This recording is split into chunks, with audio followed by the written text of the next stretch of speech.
Something to think about briefly, that we tell one another Gmar Chatima Tova, but when you address a crowd, you could say Ktiva Chatima Tova. Right, like in our tefillos themselves, we still say Ktiva Katvenu, right?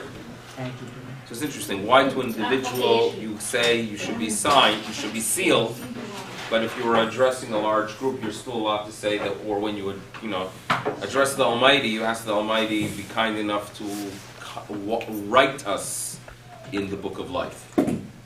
Interesting. Oh, you want me to give it? Yeah. Okay. So I thought you had some. So an explanation that could be very logical one is as follows. We are told that that on Rosh Hashanah itself, the righteous are the ones that are already signed and sealed in a book of life.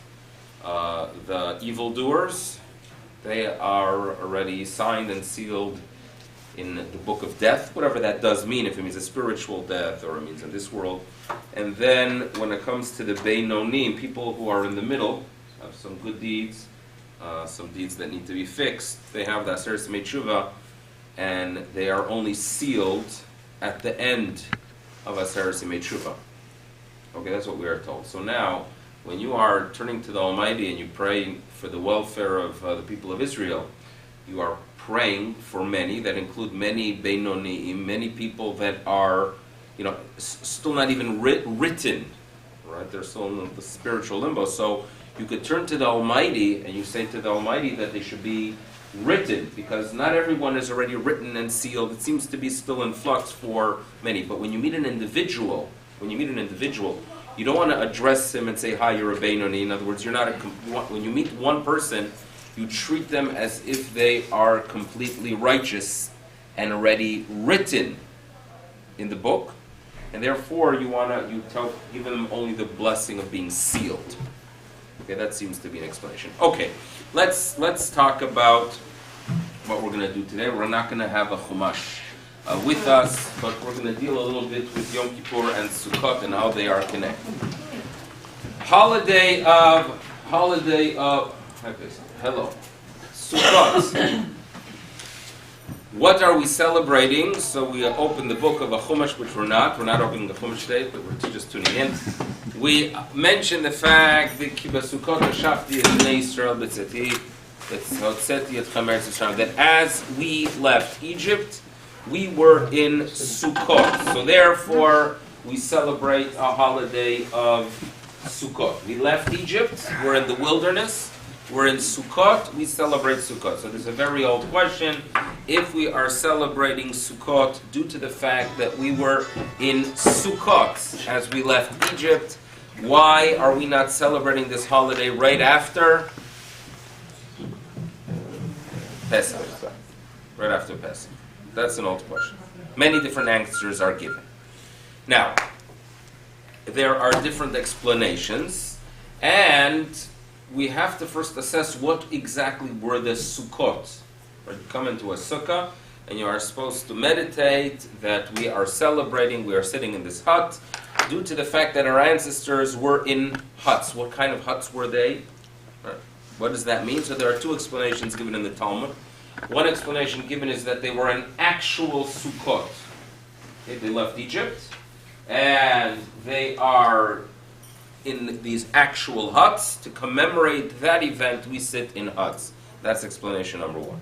Then there's another explanation, which places it in a very a spiritual realm, that the Sukkot that the Torah is referring to has absolutely nothing to do with physical Sukkot, but rather they were surrounded by clouds of glory.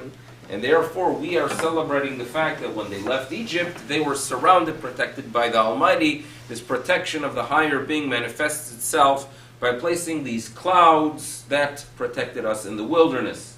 Clouds that smoothed the surface, that they were able to travel with some level of comfort. So it's a very spiritual experience. So we have two explanations here. Okay, one of them is a physical one, and one of them is a spiritual one. Now, we are told that this is a time that we're supposed to be happy. right? Sometimes hard, right? Sometimes we get very depressed that we're not able to feel happy. But the reality is that according to Zman Simchatenu, right? Vayita'ach Sameach. It's a time of happiness, Sukkot. Why is it a time of happiness? So let's mitzvah to be happy. Why is it so? So let's take the physical approach to Sukkot. Sukkot is a time when you are ingathering all the bundles of wheat that you've left in the fields throughout the summer. You live in the Middle East, and you are harvesting wheat and barley.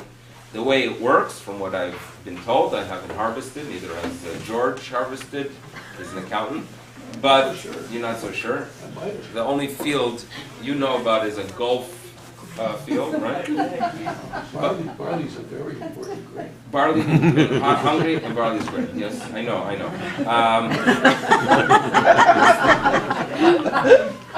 Fine, single malt. How does it work with fields?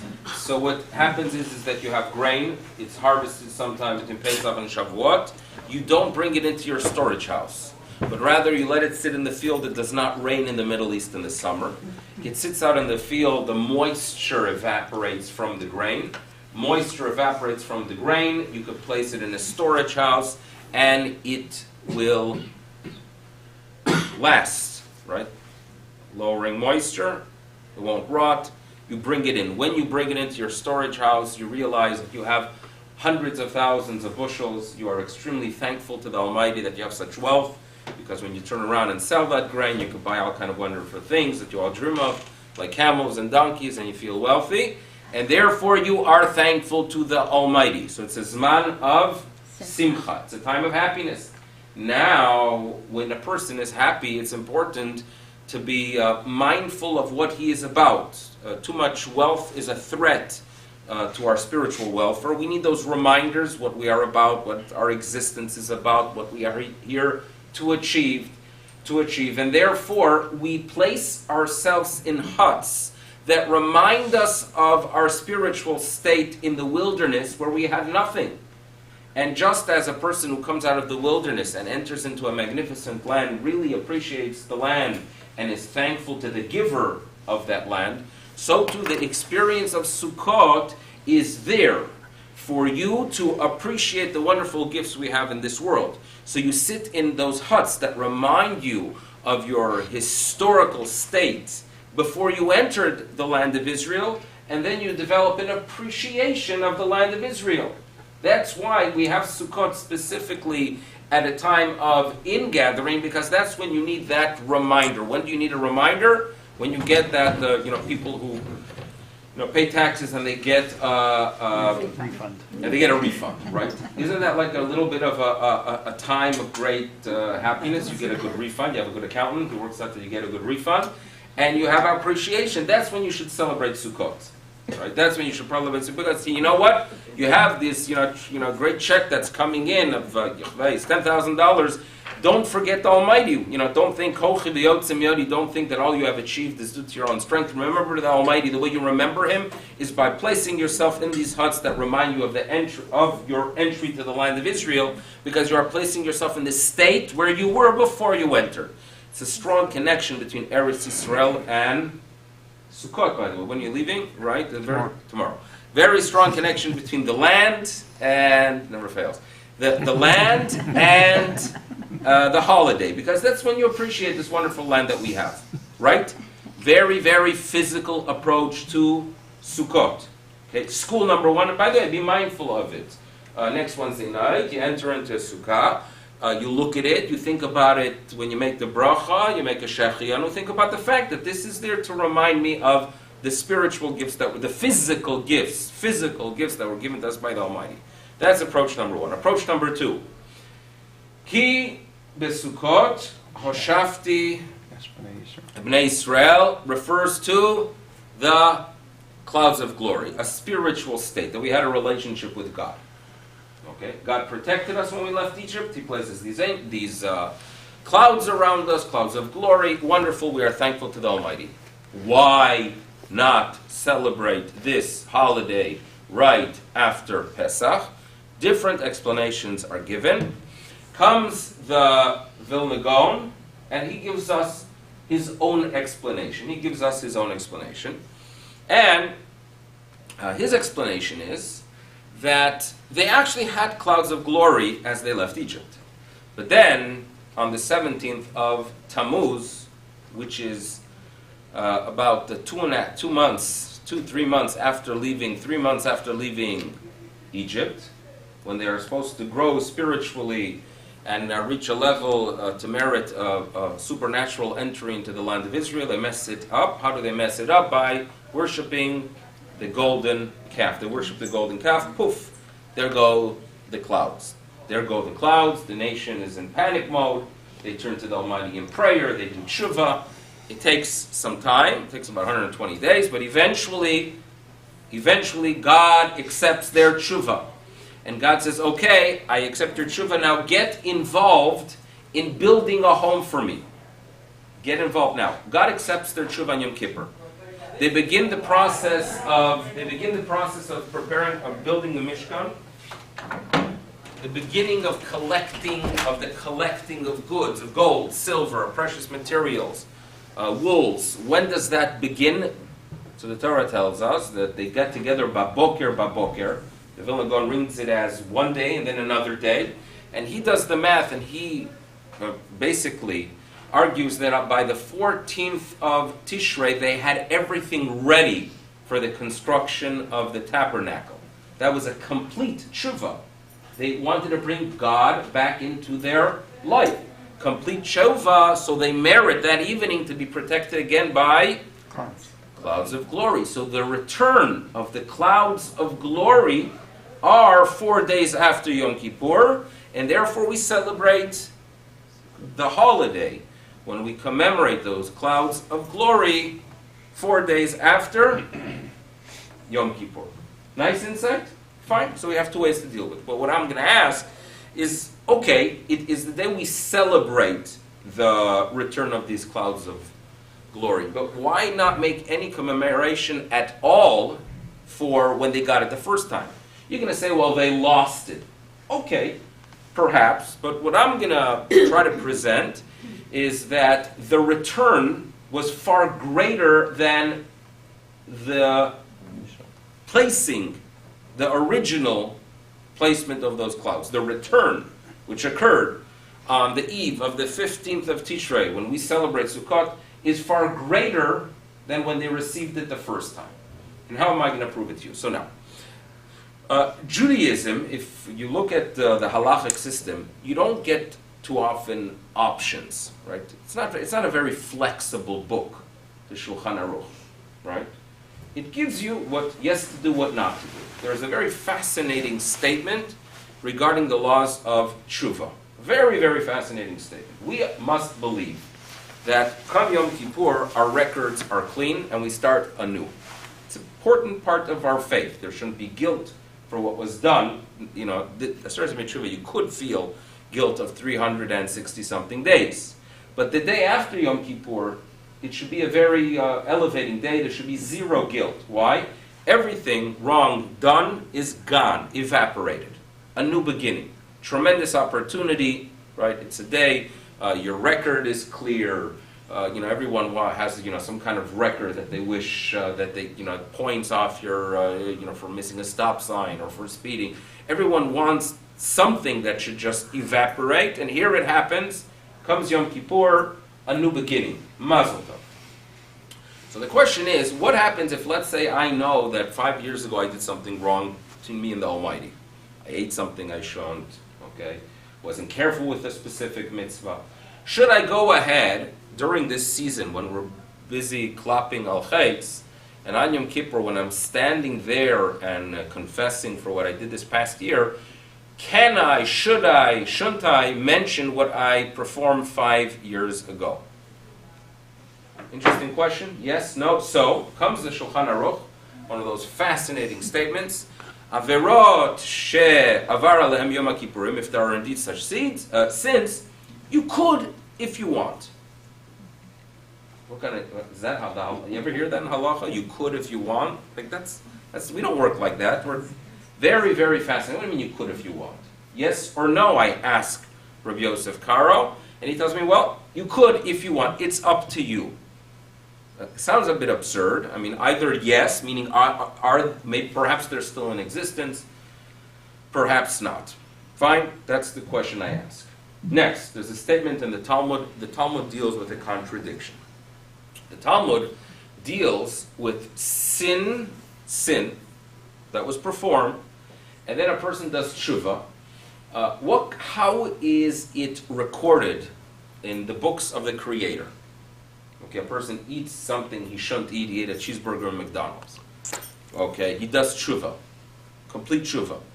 So now, I did it in March, sitting now, I did tshuva for it, I go through the process of tshuva, I regret the past, except not to do it again in the future, I verbalize my regret, mission accomplished. Zero, no, it's no longer in existence.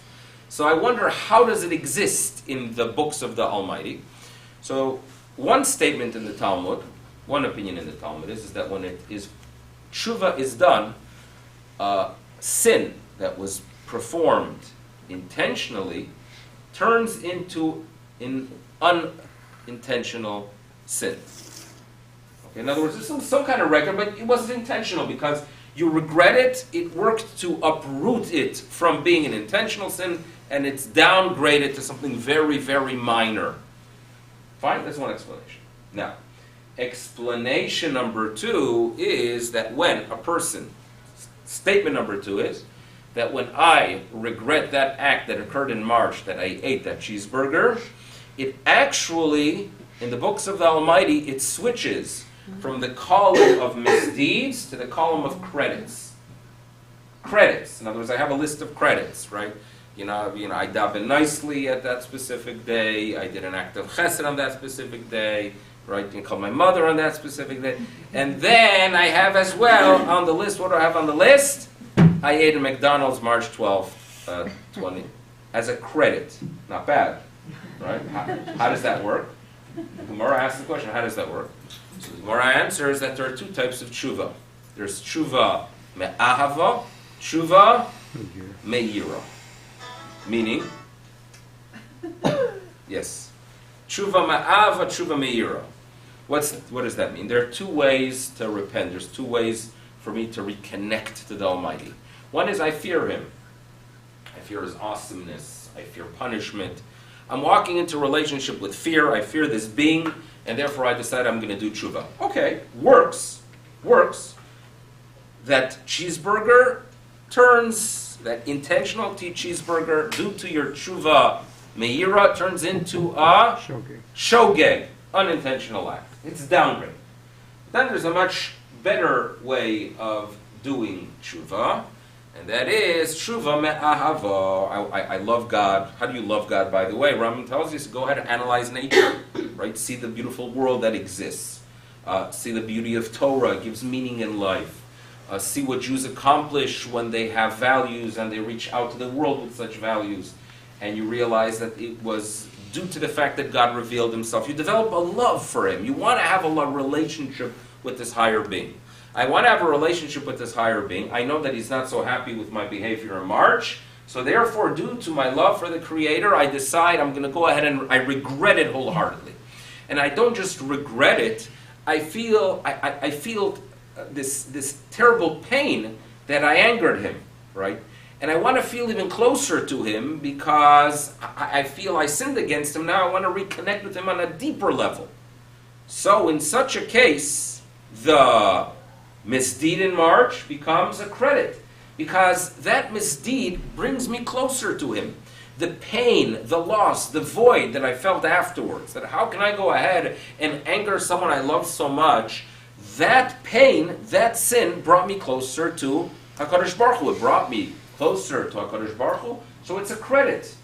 Right? Sometimes when you have two people that are close and they have an issue between them and then they reconnect and then they realize that when they were no longer close they both felt a tremendous void, their reconnection is on a higher level. And it comes out that that misdeed, the mistake, the miscommunication, the mistreatment that occurred eventually brought them closer. So therefore, logically, you could explain that the misdeed of eating the cheeseburger in March brought you closer to Hashem. So in his books, it is considered like a merit, a schut. Yes? What about the unintentional sin? The Unintentional sin, where does that, what level does that go to? when a person does it and then does tshuva, No, unintentional. unintentional is just a low-level mistake on your record, but it's something that doesn't, like it's more like a warning ticket. It doesn't count. It's a warning ticket. You get a feeling, right? When you walk to your car and you park and you see the yellow paper, white paper, and you say oy vey, and you pick it up and you see it's only a warning. You're not proud of it, right? But you say, okay, I'll be more careful next time, but it's not really on your record. So that's what this unintentional a sin is. And therefore, when it's downgraded, it's basically downgraded from a $175 ticket for using your cell phone when you're driving to a warning. That's what it's downgraded. Here, it turns into a credit. When I reconnect to the Almighty due to love, it is considered a credit. Quite incredible. Now, for example, there is a statement in the Rambam that Avraham Avinu discovers God at age 40. Age 40 discovers God. Fine. Ask the Ravid. The Ravid is the commentator who challenged the Rambam on many, many issues.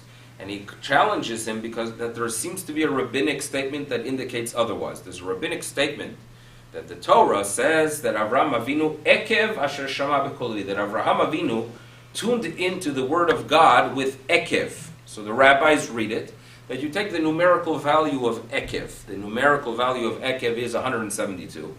Avraham Avinu lives till age 175.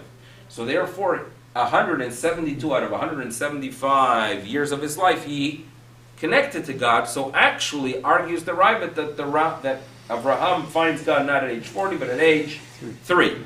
How does the Rambam deal with that statement? So there's a cute insight that's shared. And it works as follows, that there is no question that from age 3, Avraham Avinu is searching.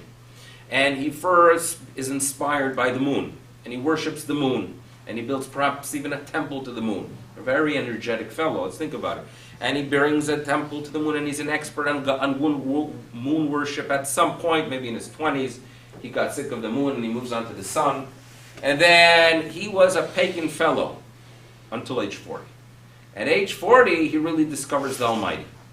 But then he felt such a disconnect from that God, and he felt regret for those 37 years that he is worshiping all kind of forces, that when he connects to God, and it is a tshuva me'ahava, so it comes out that those 37 years from age 3 were indeed, in the record book of God, years that you could consider to be credits, because he utilized that experience to reconnect to God. So therefore, and that's how the Rambam, right? The Rambam can tell you that practically speaking he finds God at age 40, but there's no question what he did from age 3 turned out to be a credit for him. And this is, relevant to all relationships. Yes? Yeah, that's like a Mkamshe Baal Tshuva made. And, correct. Because he's got all those credits for the things correct. that went wrong. That when a person has, it's an issue sometimes with people that do tshuva and they say, I have skeletons in my closet, right? And you have to explain to them that it's not a skeleton in your closet. It's something, these are precious deeds in your closet.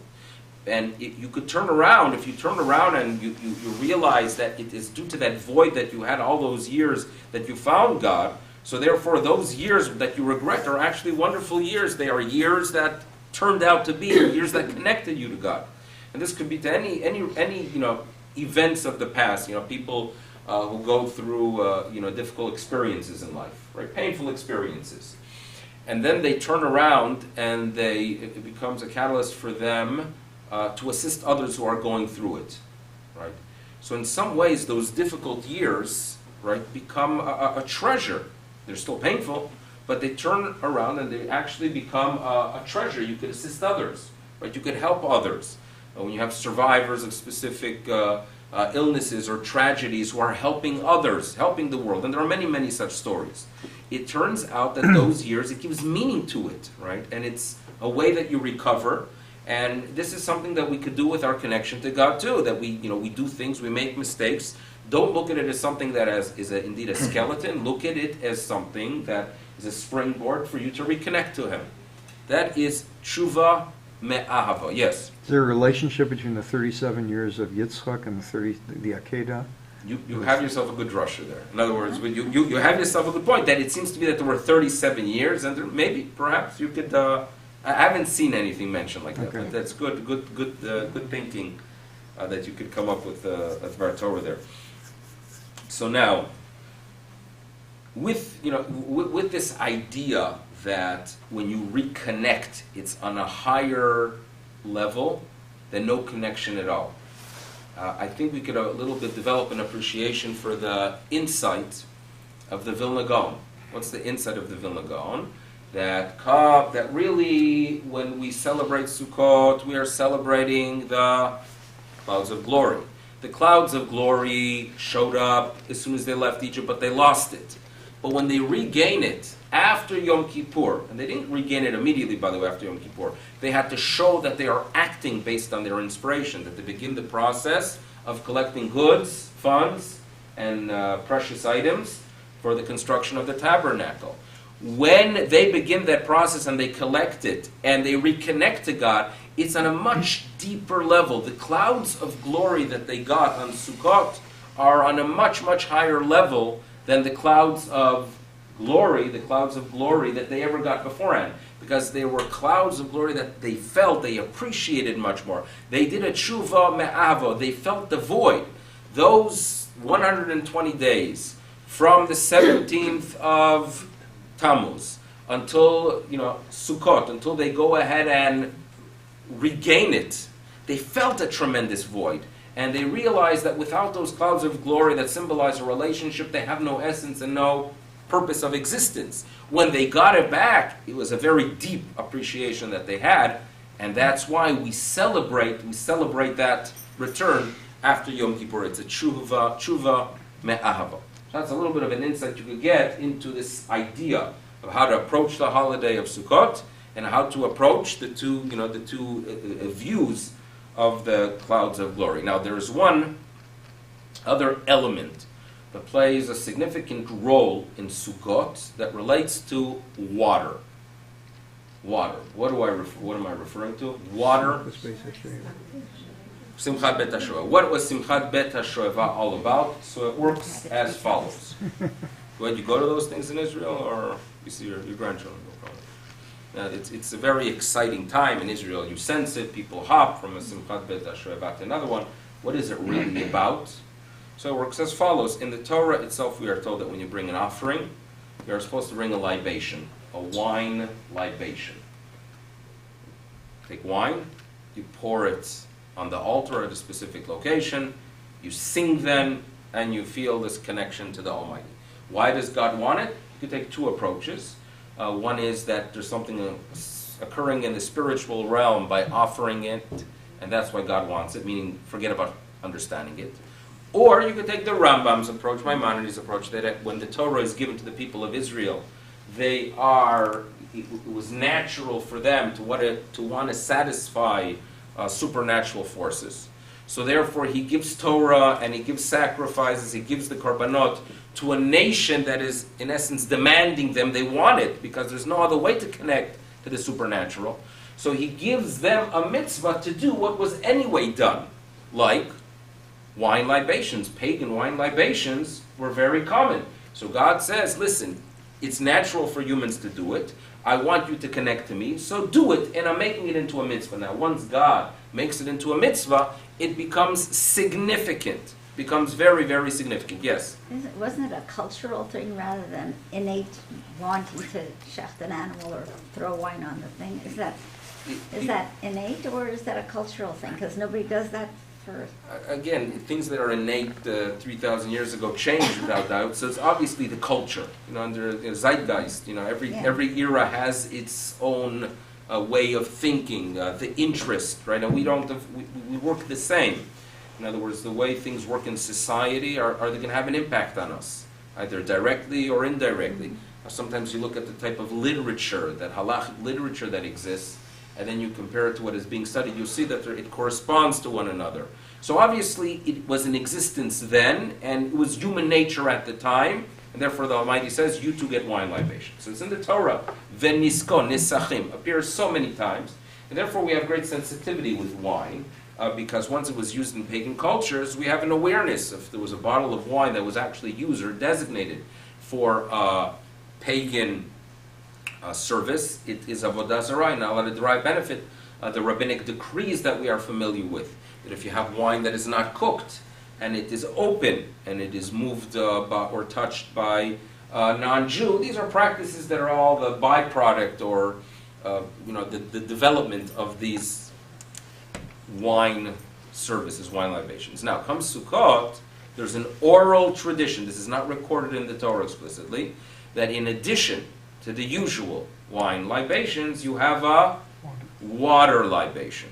A water libation. It's not mentioned in the Torah. Now, it was an oral tradition, and obviously, those who did not believe in this chain of tradition of rabbinic Judaism, they denied it.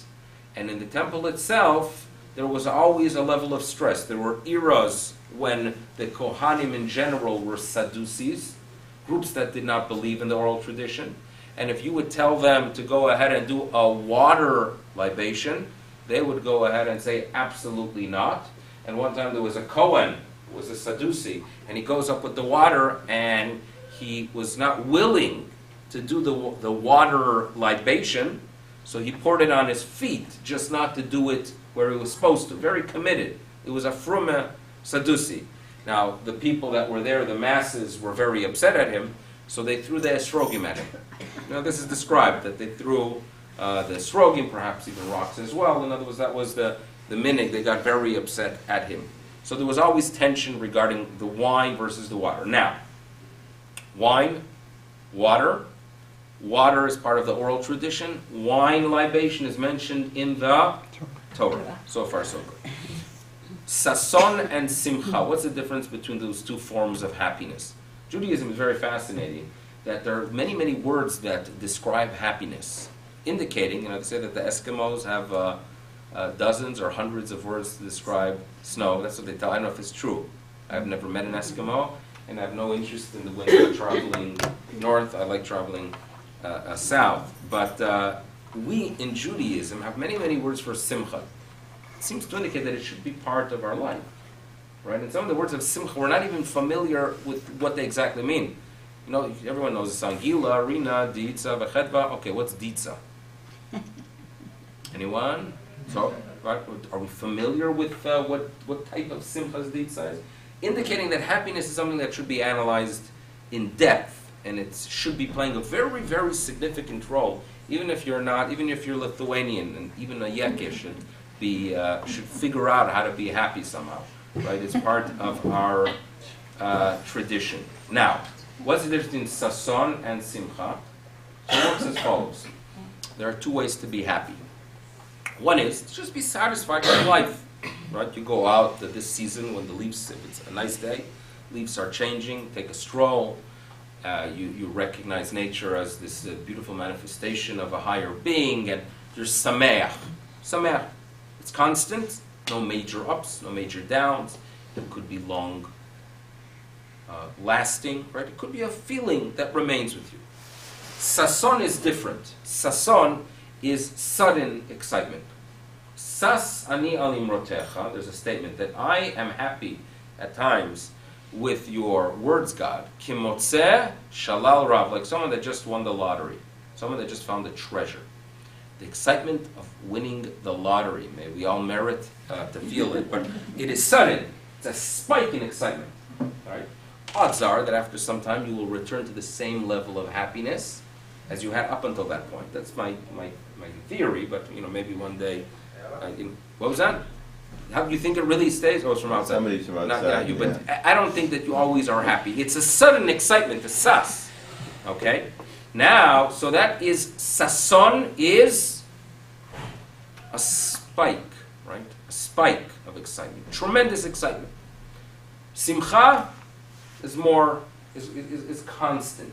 Now, when you study Torah, right, there's a level of happiness you get. There's a level of happiness. There's meaning. You read the Torah, you feel satisfied, you're reading the word of the Creator. But at times you read Torah, and you find a contradiction between two sections, and you have great difficulty, and the question is driving you nuts. And then you look up some rabbinic statement in one of the many books in our library, and you find an answer. There's a great surge in your excitement, right? It is a sason. The oral tradition is often a happiness that you could compare like the finding of a treasure. It is sudden. Why? Because when a person has questions, they have difficulty being satisfied, and there's no greater happiness, and that's a sason excitement. It spikes.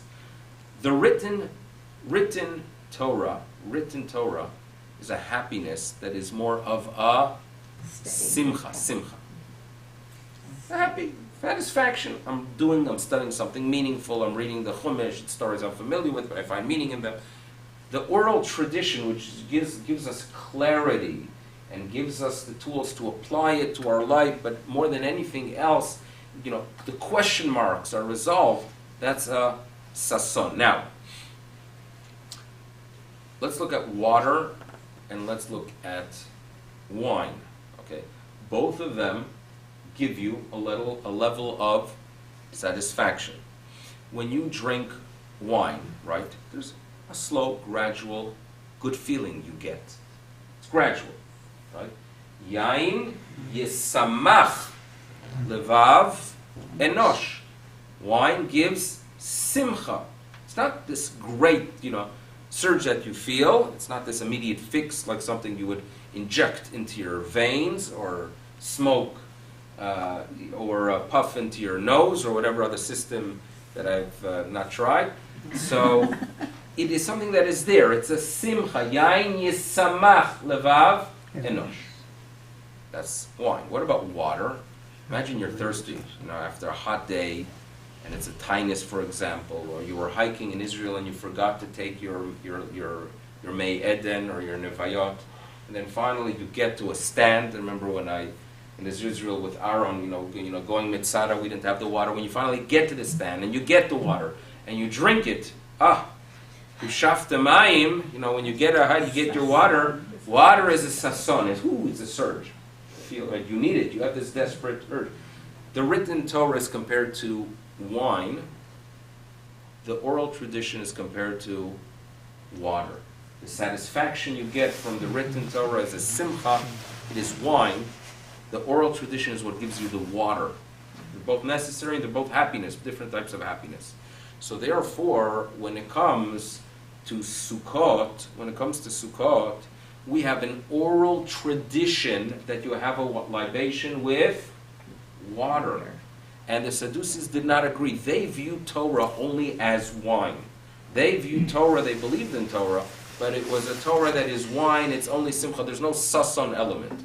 We, who have that oral tradition, we believe, yes, that there is a written law, and there's a simcha that you get from it, and there is wine, and it's mentioned in the Torah, but the oral tradition teaches that you must have the water, shafta mayim besason, and that's what it is about. And therefore, this celebration is an understanding that we have more than what the text provides, but we have a tradition that gives us the tools to apply Torah in all generations. Meaning, if we would only have a written Torah, we would not really survive, because we wouldn't have the ability, the mechanism, to apply it to the modern world, because how can you go ahead and figure out halachically how to deal with a microwave? It's not mentioned in the Torah. Right? These are many interesting questions that we struggle with, but when we have the mechanism of the oral tradition, the water, we know that we could connect to God at all times. The oral tradition gives us the tools to survive the destruction, and we could have that relationship with the Kadosh Baruch Hu. Sukkos is a time that we're celebrating the fact that there was a water libation. Sukkos is a time that we celebrate the fact that we have a oral tradition, and that is the Simchas Beis HaShoeva. They celebrated in the Beis HaMikdash. They celebrated. They celebrated the fact that we have that unique relationship. And it was massive. Part of the celebration, most probably as well, was to uproot the others who did not believe in it. Meaning, when you have two groups and you have one that believe that no waters should be brought in for libation, and there are those that say, yes, you should. If you want the next generation to know that we truly believe in it, we make a big party. You make a party, great marketing. Everyone's going to know about it. Everyone's going to accept it. And they succeeded. The Sadducees did not survive with their philosophy. The water carriers, they did. And that's why we have a Simchat Bet HaShoeva. So that's really a core of what Sukkot is. It's a lot about water. It's a unique holiday that we don't want water coming from heaven. We don't want it raining into our sukkah, right? But we recognize the role of water, and the Talmud notes, Ubachag nidonim alamayim. It's a time that we are judged regarding water itself. Water is important for us, but the water that it refers to is not just the physical, just like with the sukkah, there's a physical and there's a spiritual. So too when it comes to the water that we discuss. Yes, we are indeed judged about the water we're going to have, right? And what kind of a level of if fluoride will be added to the water or not be added to the water. There's a lot of physical decisions being made during that period of time, but we have to remember what the water symbolizes. It's a relationship to Torah. It's an appreciation to Torah. It's an understanding that it gives us the ability to survive, and that's the celebration. And as a result, may we indeed merit to maximize Yom Kippur, that we have a meaningful Yom Kippur, a day that we reconnect. By reconnecting, we could be in the Sukkah. Hoshafti, they know that the word yeshiva doesn't just mean to sit. It means to be in a calm mode, like Yishuv Hadat. Sukkot is a time when you're supposed to be like, there's a calm. You don't feel guilt for the past. You just feel a relationship to God.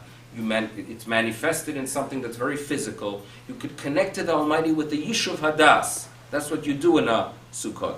We experience it as a result of having a successful Yom Kippur. Just my blessing to everyone here. May we indeed have a very meaningful Yom Kippur here. Everyone should have, whoever's fasting, whoever shouldn't, of course shouldn't, but those who fast should have a meaningful one. Those who don't should have a meaningful experience from fulfilling a greater mitzvah, which is taking care of their health. Think about it. In other words, if a person who is supposed to eat medically and eats, they're doing a greater mitzvah than fasting, right? So just important to tell others about this, because sometimes there are issues with people who shouldn't, and they do, thinking it's the right thing when it's really the right thing.